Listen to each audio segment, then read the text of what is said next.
The big classroom at the Galactic Academy was full of strange sounds. Students from many different planets sat in rows of seats that went up like stairs. Some made clicking sounds, others whistled, and a few hummed in deep voices. All these sounds mixed together as they talked through their translation devices. Professor Vexella stood at the front of the room. She was tall and looked like she was made of clear crystal. Light seemed to bounce off her skin as she moved. She came from a planet where all the people were made of something like glass and rock mixed together. Her voice came out clear and sharp when she spoke. "Today we will study how hunting animals think," she said. Her words came through the small devices that all students wore. These devices changed her crystal language into sounds that everyone could understand. "I have asked for a real hunting animal to be brought to our class." The room became quiet very fast. Many of the students began to move around in their seats. They looked worried and scared. Most of the students in the class were plant eaters. The Velkari looked like very big rabbits, but they had 6 legs instead of 4. They had soft fur that was brown or gray, and big eyes that could see in almost every direction. Right now, they were all pushing closer together, trying to hide. Behind each other, the Phytarchs were even more strange. They looked like walking trees with arms and legs. Instead of hair, they had leaves that moved in the air. These leaves were shaking now, making a sound like wind blowing through a forest. Their faces were made of bark, and their eyes were like small suns that glowed green dot in the water tanks that were built into some of the seats. The merdolphins were swimming in fast circles. They looked like dolphins from Earth, but with arms that had hands. They lived in water and had to carry their tanks with them everywhere they went. The sounds they made were getting faster and higher, which meant they were getting upset. There were also students from other worlds. The Zephyrians looked like tall birds, but they never flew. They had feathers that changed colors when they felt different emotions. Right now, their feathers were turning pale yellow, which meant they were afraid. The crystalline folk, who were like smaller versions of the professor, were making ringing sounds that hurt to hear. In the back corner of the room, Jake Murphy sat by himself. He was 19 years old and the only human in the entire academy. He had brown hair that was always messy and green eyes that seemed to notice everything around him. He was not very tall, but he was built strong from growing up on a farm in Montana. Jake was part of the first group of human students to join the Galactic Academy. This happened 3 years ago when Earth became part of the big group of planets called the Galactic Federation. When Jake first came to the Academy, the people who ran the school had been very surprised to learn something about humans. They found out that Earth was called a Deathworld in the galactic records. Deathworld was a planet that was so dangerous that almost no other species could live there. The weather was too harsh, the gravity was too strong, or there were too many dangerous animals. Only a few species in the whole galaxy had evolved on worlds like this. These species were called Deathworlders, and they were very rare. Jake did not know this when he first came to school. He thought all planets were like Earth. He thought all species had to deal with storms, earthquakes, wild animals, and other dangers. It was only when he saw how his classmates reacted to simple things that he began to understand how different he was. Now, as he watched his classmates get scared about seeing a hunting animal, Jake felt confused. He had grown up around plenty of dangerous animals back home. His family's farm was near the mountains, where bears and mountain lions lived. He had learned how to be careful around them, but he was not afraid of them. "The creature that is coming today," Professor Vexella continued, "is called a Nexarian stalker. It comes from a world called Nexus Prime, which is considered moderately dangerous. This animal represents what we call a middle-level hunter. Our scientists study animals like this to understand how hunting creatures behave." The professor touched a button on her desk, and pictures appeared in the air above the students. The pictures showed a world that looked dark and rocky. There were pictures of different animals, all of them with sharp teeth and claws. The biggest one was the Nexarian stalker. "These animals are very smart," the professor said. "They do not just hunt with their bodies. They also hunt with their minds. They study the animals they want to catch. They learn what makes those animals afraid. Then they use that fear to make hunting easier. Lisa Chun, a Valkyrie student who sat close to Jake, started shaking. Her fur was standing up straight, which happened when her species got very scared. She was small, even for a Valkyrie, and her brown fur was soft and thick. Her big eyes kept looking at the door, as if she wanted to run away. "How does it choose which animal to catch?" she whispered to her friend Bob, another Valkyrie who sat next to her. "Don't talk about it," Bob whispered back. "If you think about it too much, it might choose you." Jake heard this and felt sorry for them. He wanted to tell them that most hunting animals were not actually that scary if you knew how to act around them. But he had learned that saying things like this often made his classmates more scared, not less. The truth was that Jake had been having a hard time fitting in at the academy. It was not that the other students were mean to him. They were actually very nice and polite. But there was always a feeling that he was different, that he did not quite belong. It started on his first day, when he was eating lunch in the cafeteria. He had ordered what he thought was a normal meal, but when the other students saw him eating meat, they had all stopped talking and stared at him. Later, he learned that almost all species in the galaxy were plant eaters. The few that ate meat usually did not talk about it, and they never ate it in front of others. There had been other small incidents too. During a physical education class, Jake had accidentally thrown a ball much harder than anyone expected. The ball had made a loud bang when it hit the wall, and several students had jumped and screamed. The teacher had to stop the class early. Another time, during a field trip to study local wildlife, Jake had gotten too close to an animal that the guide said was dangerous. The animal had actually been very calm around Jake, almost friendly, but the guide had panicked and called for emergency help. Jake had spent the rest of the day explaining to worried officials that he had not been in any real danger. Now, as he sat in the xenobiology class waiting for the Nyxarian stalker to arrive, Jake wondered what would happen this time. He hoped that maybe, finally, he would be able to show his classmates that he was not so different from them. Maybe seeing how they all reacted to a real hunting animal would help him understand them better. The professor was still talking about hunting behavior when two security guards appeared at the door. They were wearing heavy armor that covered their whole bodies. Between them, they carried a large box made of clear metal. Jake could see something moving inside the box, but he could not make out what it was yet. "Ah," said Professor Vexella, "our guest has arrived. Everyone please remain calm and stay in your seats. Remember, the creature is safely contained, and our security team is here to make sure nothing goes wrong." But as the guards carried the box into the room, Jake could see that staying calm was going to be harder than the professor thought. The two security guards walked slowly into the classroom. Their heavy boots made loud sounds on the metal floor. Each step echoed through the quiet room. The guards wore thick armor that covered them from head to toe. Their faces were hidden behind dark glass masks that reflected the classroom lights. Between them, they carried a cage made of clear metal. The cage was about the size of a large desk. It had bars that sparkled in the light, and Jake could see small machines attached to the sides.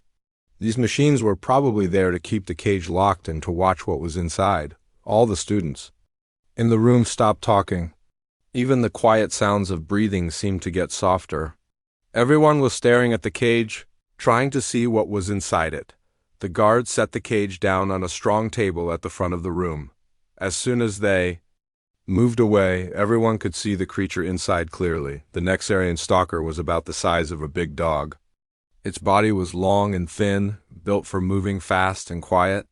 Its fur was completely black, so dark that it seemed to eat the light around it. The fur looked soft, but Jake could see that it was thick and probably very warm. The creature had 4 legs that ended in paws with long, sharp claws. The claws were white and curved like small knives. When it walked, Jake could hear the claws clicking against the bottom of the cage. Its tail was long and thick, and it moved back and forth like a snake, but what made everyone in the room feel afraid were the eyes. The Nyxarian stalker had bright yellow eyes that seemed to glow in the dark. They were large and round, and they never stopped moving. The eyes looked at every student in the room, one by one, as if the creature was studying each of them. The stalker's face was long and narrow, with a black nose that was always moving. Its mouth was closed, but Jake could see the tips of sharp white teeth. The creature's ears were pointed and they moved independently, listening to every sound in the room. Here we can observe a perfect example of a natural hunter, Professor, Vexella said. Her crystal voice sounded calm, but Jake noticed that she stayed far away from the cage. Notice how it moves. Every step is planned. It does not waste energy on unnecessary movements. The stalker was walking back and forth inside the cage. It moved like water, smooth and flowing. Its head turned constantly, and its yellow eyes never stopped watching the students. Jake noticed that the creature's breathing was steady and controlled. It was not panicking or trying to escape. It was thinking. Watch how it studies its environment, the professor continued. She touched something on her desk, and suddenly the air above the cage filled with numbers and pictures. These readings show us what is happening inside the creature's body and mind. Jake looked at the floating display. There were charts showing the creature's heart rate, brain activity, and stress levels. The heart rate was fast but steady. The brain activity was very high, especially in the areas that controlled hunting and planning. The stress levels were low, which surprised Jake. Most animals would be very stressed if they were trapped in a cage with strangers staring at them. The stalker is not afraid, Professor Vexella explained. It is calculating. It is trying to figure out which of you would be the easiest to catch if it were free. At these words, several students made scared sounds. The Valkyrie students pushed even closer together. Lisa-chan was shaking so hard that her fur was moving like grass in the wind. Her big eyes were wide with terror, and she kept looking at the door as if she wanted to run away. The phytarchs were swaying back and forth, their leaves rustling loudly. One of them, a student named Bloom, had leaves that were turning brown at the edges. This happened when her species got very scared. Her bark-like skin was making cracking sounds in their water tanks. The merdolphins were swimming in tight circles. Their sonar clicks were coming so fast that they sounded like machine gun fire. Mary, the merdolphin student Jake knew best, was pressing herself against the far side of her tank, trying to get as far away from the cage as possible, the Zephyrian. Students had their feathers puffed up, and their colors were flashing between pale yellow and white. This meant they were terrified. One of them, a student named Sky, had actually fainted and was being helped by his friends. Even the crystalline folk were showing fear. Their bodies were ringing like bells, but the sound was high and sharp, like glass breaking. The professor had to ask them to try to be quieter because the sound was hurting everyone's ears. Jake watched all of this with growing amazement. He looked at the Nyxarian stalker again, trying to understand why everyone was so afraid. The creature was definitely a hunter, but it was not very big. On his family's farm they had dogs that were bigger than this. His neighbor had a German shepherd that was much more impressive. The stalker had stopped pacing and was now sitting still in the center of the cage. But Jake noticed that it was not relaxing. Its muscles were tight, ready to spring into action at any moment. Its ears were forward, listening to every sound. Its nose was working constantly, trying to catch scents through the bars of the cage. The creature uses several hunting methods, Professor Vexella said. First, it studies its prey from a distance. It learns their habits, their fears, their weaknesses. Then it begins what we call psychological hunting. What does that mean? Asked Glenn, a Valkyrie student. His voice was shaking with fear. It means the stalker tries to make its prey afraid before it attacks, the professor explained. Fear makes animals make mistakes. When an animal is scared, it runs without thinking. It goes to places where it can be trapped. It forgets to watch for danger. As if it had heard the professor's words, the stalker suddenly stood up and began walking toward the front of the cage. It moved very slowly, and its yellow eyes were fixed on the students. Jake could see that it was deliberately trying to look threatening. Many of the students moved back in their seats. Some of them made small crying sounds. Lisa-chan actually climbed onto her chair and crouched there like she was trying to make herself as small as possible, but something strange happened. As the stalker's eyes moved across the room, looking at each student, they suddenly stopped when they reached Jake. The creature and the human stared at each other for a long moment. Jake did not look away. He did not move back in his seat. He did not make any scared sounds. Instead, he leaned forward slightly, studying the creature with the same interest that it was studying him. The stalker's behavior changed immediately. Its confident walk became uncertain. It stopped moving toward the front of the cage and took a step back. Its ears, which had been forward and alert, turned back and flattened against its head. Its tail, which had been moving slowly and steadily, began to twitch nervously. The floating display above the cage began to show different numbers. The stalker's heart rate went up.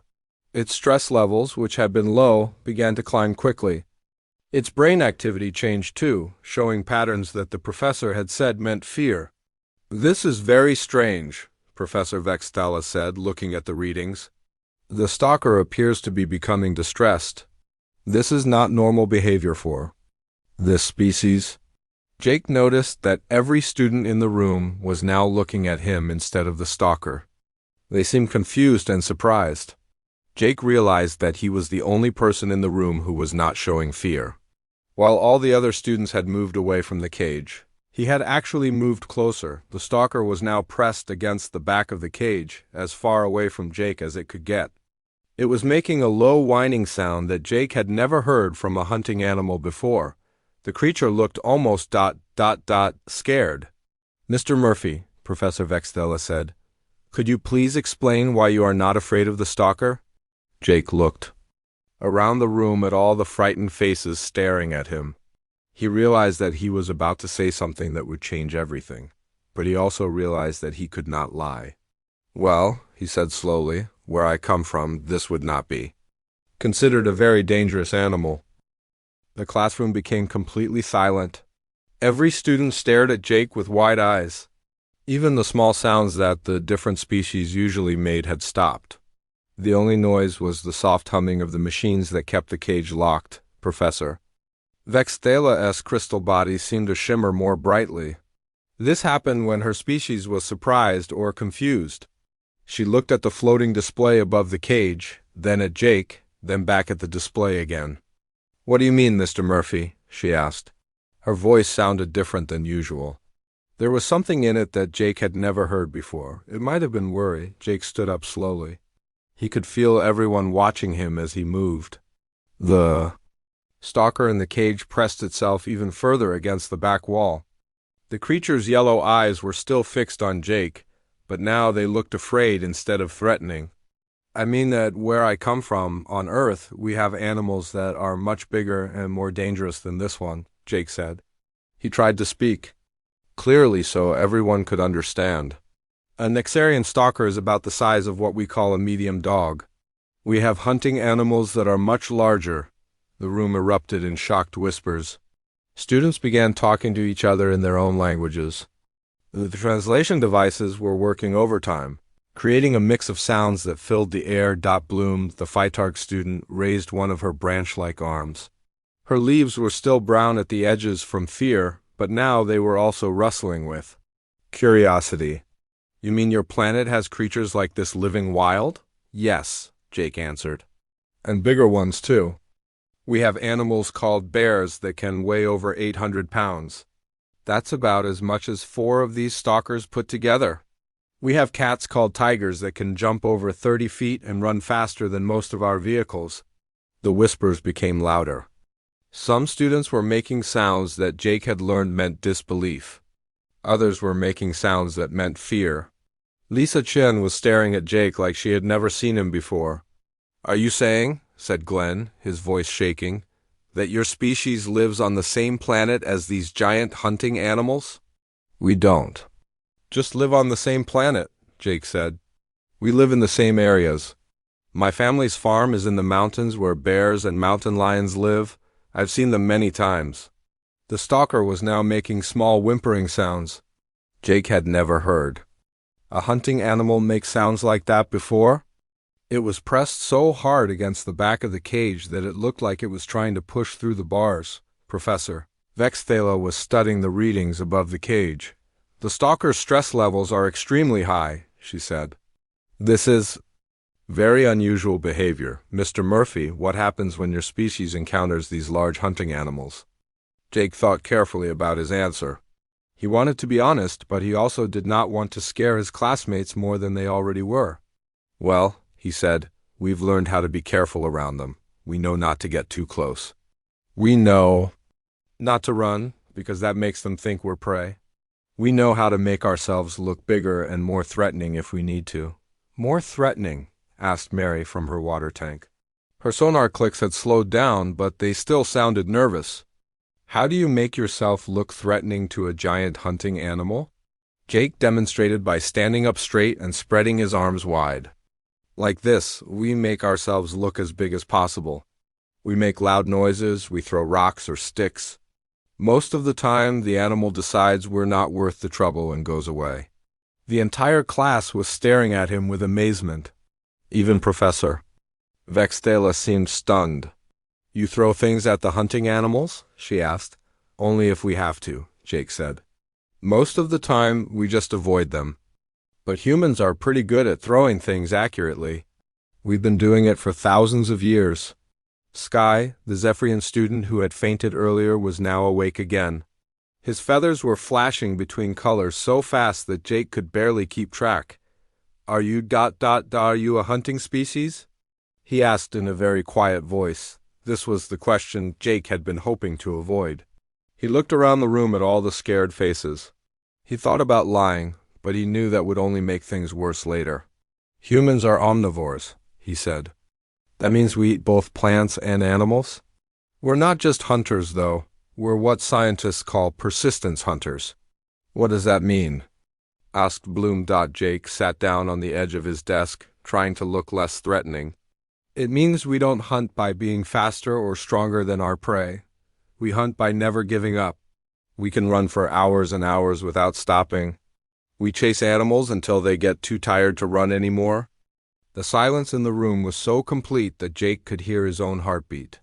Even the machines seemed to be running more quietly.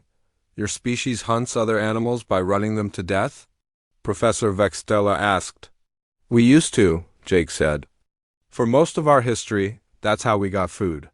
We would pick an animal and chase it all day, or sometimes for several days until it collapsed from exhaustion. Then we would kill it and eat it." Several students made sounds of shock and horror. Lisa Chun had covered her face with her paws. Glenn was shaking so hard his chair was rattling. "But we don't do that anymore," Jake added quickly. "Now we grow our own food. We raise animals on farms. We have stores where we can buy everything we need. Most humans never hunt wild animals." "But you still could," said Mary, "if you had to." Jake paused. "Yes," he said honestly. "If we had to survive, most humans could still hunt." The stalker in the cage was now lying on its side, panting heavily. Its stress readings were so high that alarms were starting to sound from the monitoring equipment. The creature's yellow eyes were still watching Jake, but now they looked like the eyes of a scared animal. "Not a dangerous hunter." Professor Vexella was looking at something on her desk. Jake could see lights flashing on what looked like a computer screen. "Mr. Murphy," she said, "I'm looking at your species profile in our database. It says here that Earth is classified as a Deathworld." The reaction from the class was immediate and intense. Students began talking over each other, their voices getting louder and more panicked. Some of them started to stand up, as if they were thinking about leaving the room. "What's a Deathworld?" Jake asked. "A Deathworld," Professor Vexella explained, "is a planet that is so dangerous that it is considered uninhabitable by galactic standards.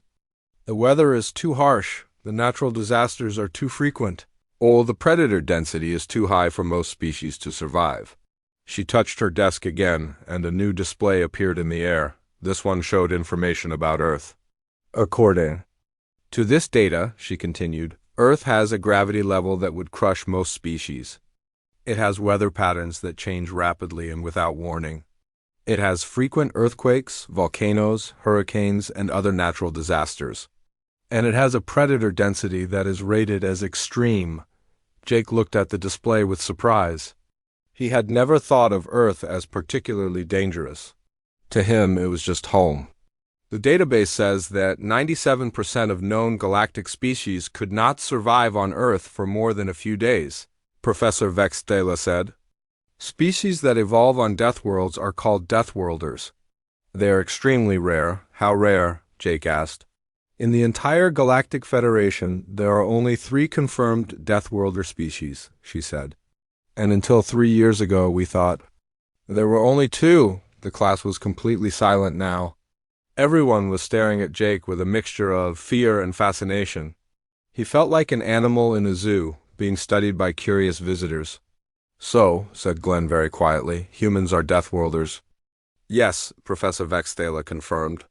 Which explains why the stalker is so distressed. It recognizes that Mr. Murphy is a more dangerous predator than it is. Jake looked at the stalker, which was still cowering in the corner of its cage. He felt sorry for the creature. It had been brought here to scare students, but instead it had found something that scared it. I'm not dangerous, Jake said. I'm just a student like everyone else. But as he looked around the room at the frightened faces of his classmates, he realized that they might not believe him anymore. The news that Jake was a Deathworlder spread through the classroom like wildfire. Students who had been friendly with him for months now looked at him with new eyes.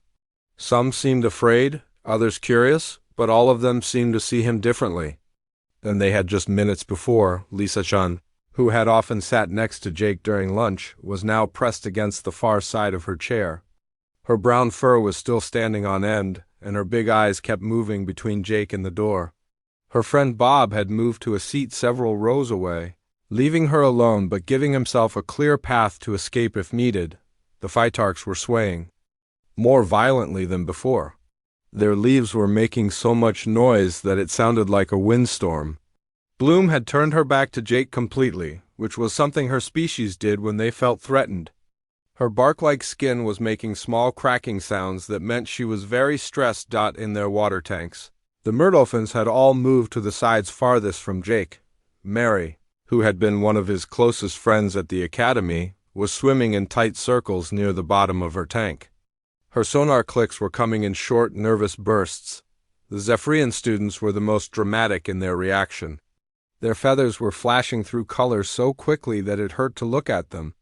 Several of them had moved to the back of the room, and Sky looked like he might faint again. Even the crystalline folk were ringing with sounds that meant fear and confusion.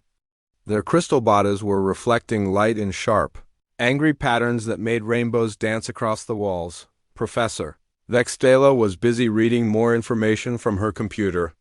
The lights on her crystal face were flashing as she processed what she was learning. This is quite remarkable, she said, but her voice sounded worried. Mr. Murphy, according to these records, your planet has predators that hunt in groups. Is this correct? Jake nodded. Wolves hunt in packs. They work together to bring down animals much larger than themselves. Lions do the same thing. And humans, well, we've always been very good at working together, too. The professor touched her desk again, and new pictures appeared in the air. These showed wolves chasing a large deer and lions surrounding a buffalo. The students made sounds of horror as they watched. And humans do this too? She asked. We used to, Jake said. Before we had farms and cities, humans lived in small groups and hunted together. We would surround large animals and kill them with spears and arrows. Glenn raised his hand, but his voice was shaking when he spoke.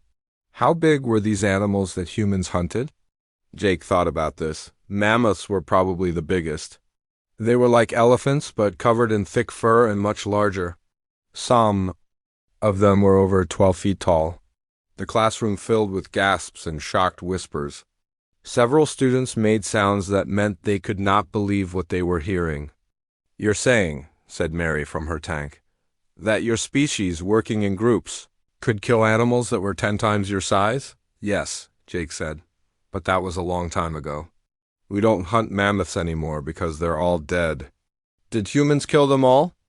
Asked Bloom, her leaves rustling with what sounded like anger. Jake felt uncomfortable. Partly, yes. We hunted them and the climate changed and they couldn't survive. The silence that followed was heavy and uncomfortable. Jake could see that. His classmates were not just afraid of him now. Some of them seemed angry too. Professor Vexella was still reading from her computer. "Mr. Murphy," she said, "this database contains some very disturbing information about human history. It mentions something called warfare. Can you explain this?" Jake's heart sank. He had hoped this topic would not come up. "Warfare is when groups of humans fight each other," he said quietly. "You mean humans hunt other humans?" Sky asked, his feathers turning completely white with shock. "Sometimes," Jake admitted. "Not for food, but for other reasons. Territory, resources, disagreements about how to live." The reaction was immediate and intense. Students began standing up and moving toward the doors. Several of them were making distress calls that their species used when they were in great danger. "Please don't leave," Jake said, standing up as well. "I'm not dangerous to any of you. Humans don't fight other species like that." But his words seemed to make things worse. When he stood up, several students actually ran from the room. Others pressed themselves against the walls, trying to stay as far away from him as possible. The stalker in the cage was now making constant whimpering sounds. It had curled itself into a ball in the corner and was shaking. The monitoring equipment was beeping loudly as the creature's stress levels reached dangerous heights. "Mr. Murphy," Professor Vexella said, and now her voice was clearly worried, "I think it would be best if you sat down and remained very still." Jake sat down immediately, but the damage was already done. More than half the class had left the room. Those who remained were all as far away from him as they could get. "I don't understand," Jake said. "I've been here for months. I've eaten lunch with many of you. I've studied with you, laughed with you. I've never hurt anyone or even threatened anyone." Lisa-chan, who was one of the few students still close enough to hear him clearly, spoke in a very small voice. "But you could, couldn't you?" "If you wanted to." Jake thought about this question. "I suppose so," he said honestly, "but I could never want to." "You're my friends." "How do we know that?" asked Glenn. "How do we know that you won't change your mind?" Before Jake could answer, something unexpected happened. Professor Vexella made a sound that none of the students had ever heard before. It was a high, clear note that seemed to come from deep inside her crystal body. "Enough," she said, and her voice had changed. It was no longer just worried. Now it was firm and commanding. "Everyone sit down and be quiet." The students who remained in the room slowly returned to their seats, but they all chose seats far from Jake. "Mr. Murphy," the professor said, "I want you to approach the stalker's cage." "What?" Jake said, surprised. "Are you sure that's a good idea?" "I want to test something," she said. "Please walk slowly toward the cage. Do not make any sudden movements." Jake stood up and began walking toward the front of the room. As he got closer to the cage, the stalker's whimpering became louder. The creature tried to press itself even further into the corner, but there was nowhere left to go. When Jake was about 3 feet from the cage, he stopped. The stalker was shaking so hard that the entire cage was vibrating. "Now," said Professor Vexella, "I want you to kneel down and speak to the creature." "Speak to it?" Jake asked. "Yes, talk to it the way you would talk to a frightened animal on your world." Jake knelt down slowly, making sure not to make any sudden movements. The stalker's yellow eyes were fixed on him, wide with terror. "Hey there," Jake said softly. "It's okay. I'm not going to hurt you." The stalker's whimpering became quieter, but it was still shaking. "I know you're scared," Jake continued, his voice gentle and calm. "This is all very strange for you, isn't it? You were brought here to scare these students, but instead you found something that scares you." Slowly, very slowly, the stalker began to relax. Its shaking became less violent, and its whimpering turned into something that almost sounded like purring. "You're just an animal trying to survive," Jake said. "Just like all the animals on my world. You hunt because you have to, not because you want to hurt anyone." The monitoring equipment began to show different readings. The stalker's stress levels were dropping rapidly. Its heart rate was slowing down. Its brain activity was changing from patterns of fear to patterns of curiosity. Professor Vexella was watching the readings with amazement. "This is incredible," she whispered. Jake continued talking to the stalker in soft, soothing tones.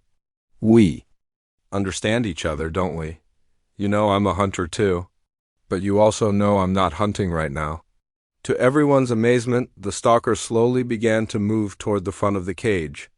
It was still cautious, but it was no longer terrified. "That's right," Jake said encouragingly. "I'm not your enemy." The stalker came close enough to the bars that Jake could have touched it if the cage had been open.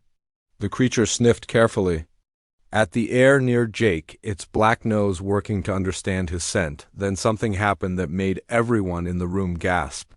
The stalker pressed its nose against the bars of the cage, as close to Jake as it could get. Jake very slowly extended his hand toward the cage. The stalker sniffed at his fingers, then gently pressed its nose against them through the bars. "Good boy," Jake said softly. "You're just scared, aren't you?" "That's okay. Everyone gets scared sometimes." Professor Vexella looked at the few students who had remained in the room. They were all staring at Jake and the stalker with expressions of complete shock. "Do you see what just happened?" she asked them. Mr. Murphy did not use his predator nature to threaten or dominate the stalker. He used it to understand and comfort the creature. Jake was still kneeling by the cage, speaking softly to the stalker.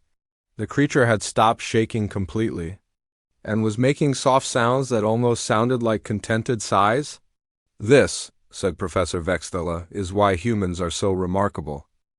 The weeks that followed the incident in Professor Vexella's class changed everything for Jake at the Galactic Academy. Word spread quickly through the entire school about what had happened. Students who had never paid attention to Jake before now stared at him in the hallways. Some looked afraid, others looked curious, and a few looked amazed. Jake found himself eating lunch alone most days. The cafeteria, which had once been full of friendly conversations with classmates from different worlds, became a quiet place where other students watched him from far away. He missed talking with Lisa Chun about her home planet or hearing Mary's stories about life underwater. Even the teachers seemed nervous around him now, but something else happened that Jake had not expected. 3 days after the incident, a ship arrived at the academy. It was sleek and white, with the blue and green symbol of Earth painted on its side. From this ship stepped Dr. Elena Rodriguez, a human woman who worked for Earth's government in dealing with other planets. Dr. Rodriguez was in her 40s, with short black hair and kind brown eyes. She wore the blue uniform that all Earth diplomats wore when they traveled to other worlds. When she walked through the academy halls, students moved out of her way just like they did for Jake, but she seemed used to this reaction. "Hello, Jake," she said when she found him sitting alone in the library. "I'm Dr. Rodriguez. I came here as soon as I heard about what happened in your xenobiology class." Jake looked up from the book he was reading. "Are you here to take me home?" he asked. "Did I cause too much trouble?" Dr. Rodriguez sat down across from him, her movements slow and careful. Jake noticed that she was being very careful not to make any sudden motions, just like he had learned to do around his classmates. "No," she said with a smile. "I'm not here to take you home. I'm here because what you did in that classroom was very important, more important than you probably realize." She opened a small computer and showed Jake some files. "The Galactic Federation has been watching the recording of your class very carefully. They've never seen anything like what you did with the stalker." "What do you mean?" Jake asked. "You showed them something they've never seen before," Dr. Rodriguez explained. "You showed them a predator who chose to be gentle. Most species in the galaxy are either hunters or prey.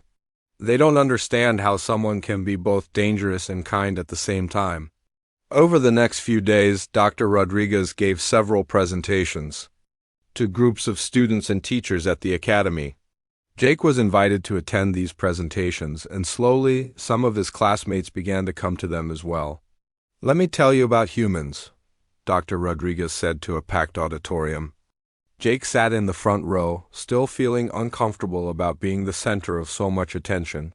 "Yes, we are predators. Yes, we come from a dangerous world. But there is something else about us that makes us different from other hunting species. In the galaxy, she showed pictures of Earth on a large screen. There were images of storms, volcanoes, earthquakes, and dangerous animals. But there were also pictures of humans helping each other during these disasters. Humans learned something very important during our evolution, she continued. We learned that the strongest predators are not the ones who hunt alone. They are the ones who protect their pack. Lisa-chan, who had started attending the presentations after the first day, raised her paw. What do you mean by pack? For humans, Dr. Rodriguez explained, our pack is not just other humans. Our pack is anyone we care about. We have stories. Throughout our history of humans who died protecting other species, we have people who spend their entire lives taking care of animals. We have soldiers who risk their lives to save strangers. Jake remembered his grandfather, who had spent years rescuing injured wild animals and nursing them back to health. He thought about his neighbor, Mrs. Patterson, who had adopted dozens of stray cats and dogs over the years. He thought about the firefighters in his hometown who ran into burning buildings to save people they had never met. The incident in Professor Vexella's class showed us something remarkable, Dr. Rodriguez said. Jake did not see the stalker as prey or as competition. He saw it as a frightened creature that needed comfort. This is very unusual behavior for a predator species. Glenn, the Valkyrie student who had been so afraid during the class, stood up. But how do we know that humans won't change their minds? How do we know they won't decide to hunt us someday? Dr. Rodriguez nodded. That's a very good question, and I understand why you're worried. Let me show you something. She changed the pictures on the screen. Now they showed humans and animals living together. There were pictures of people riding horses, dogs playing with children, cats sleeping on their owners' laps. These are some of the animals that humans live with on Earth, she said. Many of them were once wild animals that we could have hunted. Instead, we chose to make them our friends. She showed more pictures. This is a dog. Dogs were once wolves, the pack hunters I mentioned earlier. But thousands of years ago, humans and wolves decided to work together instead of competing. Now, dogs are some of humans' closest friends, and this is a cat. Cats are predators too, but smaller than humans. We could have seen them as competition or food. Instead, we invited them into our homes because they helped us by catching mice and rats. Jake found himself smiling as he looked at the pictures. He missed his family's dog, Rex, who was probably sleeping on his bed back home right now. Mary raised her hand from her water tank. So humans choose their friends based on usefulness? Sometimes, Dr. Rodriguez said, but not always. We also have many animals that we protect simply because we think they are beautiful or interesting. We have laws that make it illegal to hurt certain animals. We have people whose job is to protect endangered species.